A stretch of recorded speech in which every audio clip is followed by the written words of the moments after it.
Looking for something light, crunchy and totally crave-worthy, this crispy rice salad is a winner for anyone who loves bold flavors with a twist.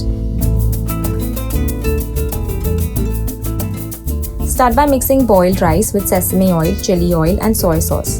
Be gentle, treat the rice with love so it doesn't turn mushy.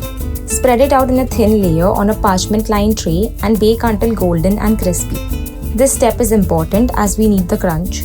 In a bowl, combine vinegar, tahini, sesame oil, chili oil, salt, soy sauce and a pinch of sugar.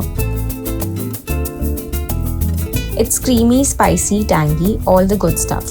Once the rice is perfectly crisp, transfer it to a mixing bowl. Add in sliced cucumbers, shredded cabbage, scallions, edamame and fresh mint.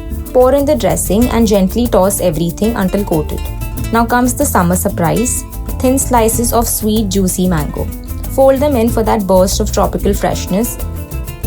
Plate it up, top with extra mango and a few lemon wedges for zing. Serve this fresh and watch it disappear in minutes.